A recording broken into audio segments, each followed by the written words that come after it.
Have you ever given someone a gift and, felt that little flicker of pride?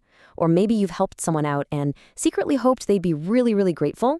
Come on, we've all been there. Today, we're going to dive into this ancient teaching that completely flips our modern idea of generosity on its head. It's a way of thinking that could turn the simple act of giving into something truly profound. So let's just start with a big question. We all give, right? We give our time, our energy, our money, our attention.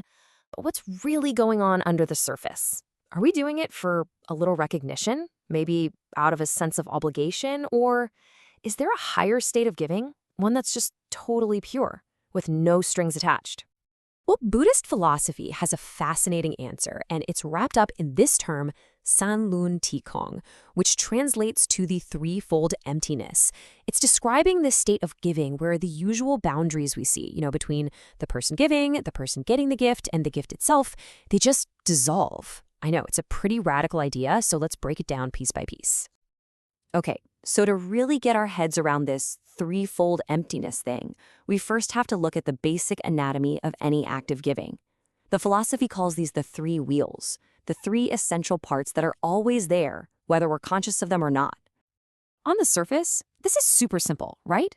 You've got the giver, the receiver, and the gift. It's a triangle.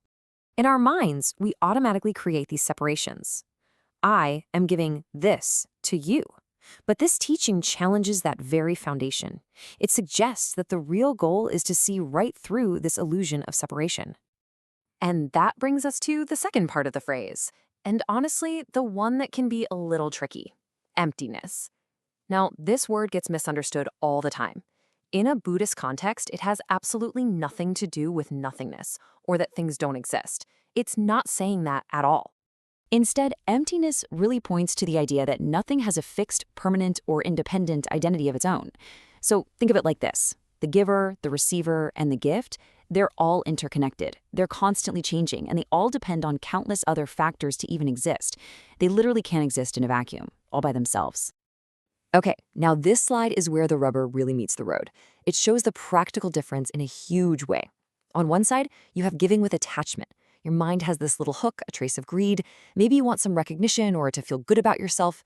The source calls this having a bound mind. And the result? The spiritual benefit, the merit, is actually diminished. But then, look at the other side. With threefold emptiness, there's no attachment to the form of the act. Your mind is free. This state actually breaks our ego attachment, that constant feeling of I, me, mine. And the result is incredible. The act becomes actual fuel for enlightenment. So the key takeaway here is the very same act can have two wildly different outcomes, and it all depends on what's going on inside your head. So this leads to the big question, doesn't it? Why? Why would we even strive for this kind of radical detachment in our generosity? What's the ultimate goal here? Well, the purpose is huge. It's about fundamentally changing how we see reality itself. It's a practice to help you break your attachments to your ego, to your stuff, even to your own ideas about other people. It's all about acting purely, without looking for anything back. And ultimately, when you can start to see the emptiness in just one single act of giving, you start to see the interconnectedness of everything. And in the Buddhist tradition, that right there, that's the path to true liberation. This quote from our source material, it sums it all up perfectly.